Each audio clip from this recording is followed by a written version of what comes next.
might look calm and beautiful, but it was a very chaotic Christmas Eve. Everything that could have gone wrong went wrong. You know, when you plan so much, you really just want the plan to work. From the mini prime rib that the butcher had to our camera running out of juice, you really just want the plan to work. And you need to pivot. It was definitely a pivoty cook.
It's Christmas, and I'm working on a prime rib.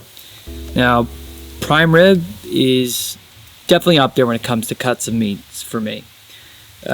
I love a good steak. As much as I'm into barbecue, steak is tops for me, and prime rib is always my choice. I got a baby prime rib. Now, as you see, it looks funny.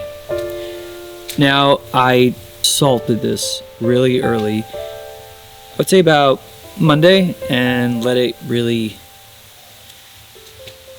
I would call it like a drop of a dry aging process. I'll explain more about it at a different time, but this is going to be an amazing prime rib. Now, I also love making a gravy for my prime rib, and it usually involves oxtail. I like to make an oxtail bourguignon and use the juice as the gravy. Also really amazing. So normally for an oxtail bourguignon I would trim all the fat, but I'm not because I want it extra juicy and fatty. I'm gonna smoke this for a little bit and gonna go through the steps.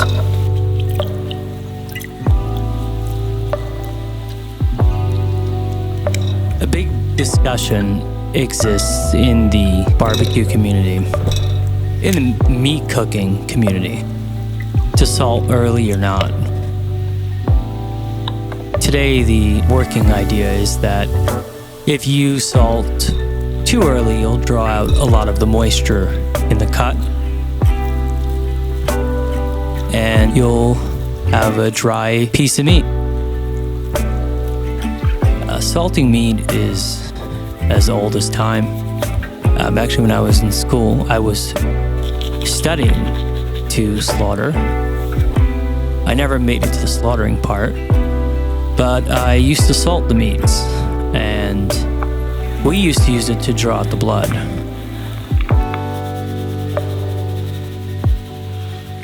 I think that's part of where salting meat comes from. You know, it's a matter of cleanliness, disinfectant, but also it's a matter, to me, is about taste. Now, in a big cut, there's a lot of moisture that's in there.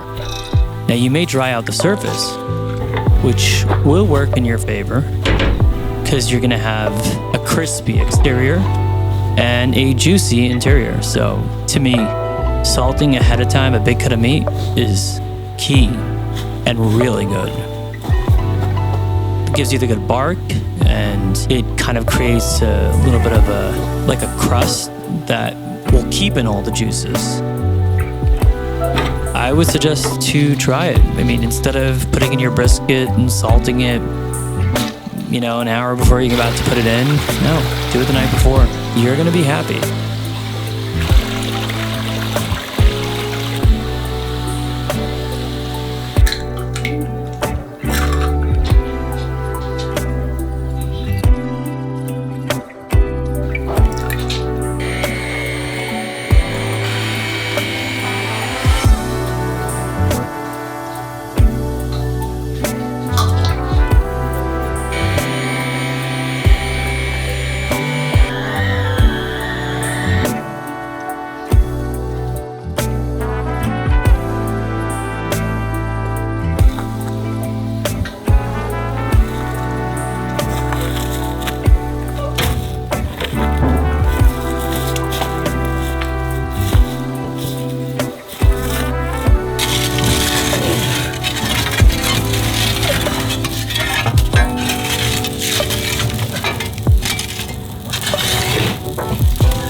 The menu was prime rib, lasagna that Matt was working on in the kitchen.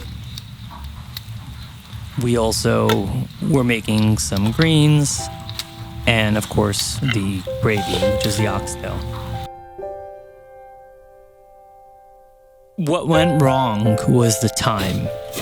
Sunset is just coming real quick, and I thought I'd have more time. I thought I'd start earlier, but I didn't.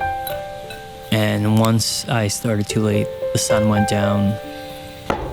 I wasn't ready with the amount of power that I needed, and things just went south from there. But we kind of pivoted and figured out a way to show you guys the process.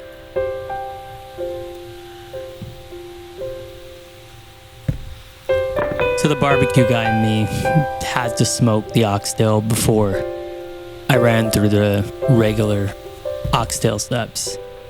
You know, putting it in a cast iron or a skillet with bacon, oil, flouring it and sizzling it. I first instead smoked it and ran through the same process. I also added in the flour my rub that Matt made in the last episode. I try to make things mine and try to have a little bit of barbecue in everything.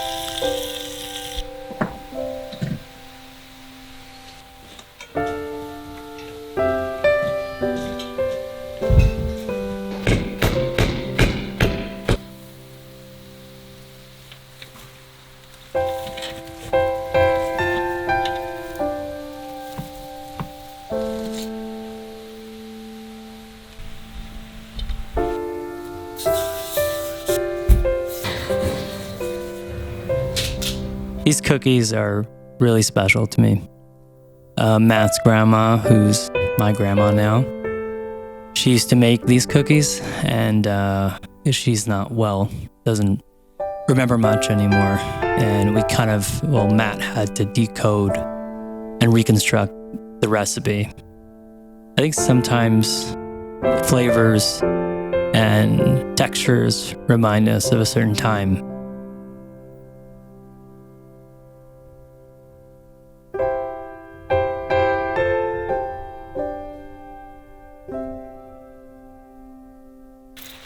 already finished 1 minute prep.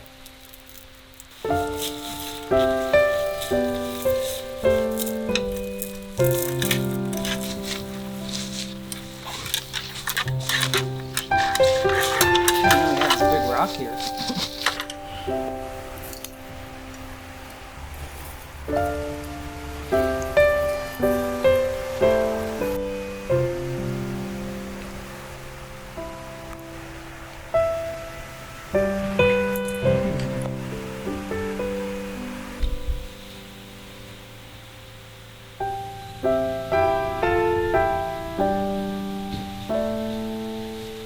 Being that there's no light by the area where my open fire is, I literally had to run the cast iron back and forth, heat it up, get the shots for you, but the process was the same and ended up finishing it up inside. I couldn't see what was going on out there.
Well, that's really good.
Now my prime rib has been sitting in the oven for about 3 hours. It's running at 220. And now I just want to reverse sear it. Give it that final flame kissed flavor and just give it a little more crust. It's definitely the way to go. I would not do it any other way.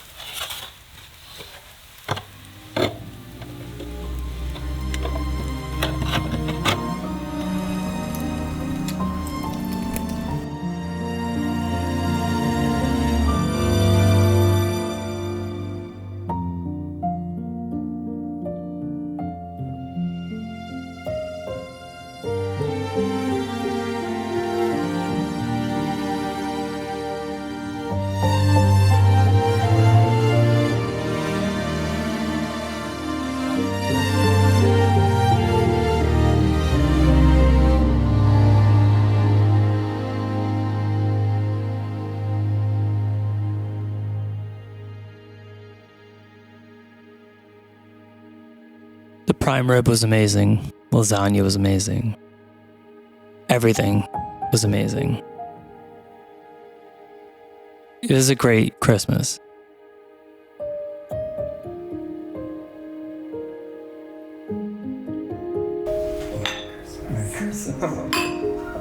Very frazzled Christmas.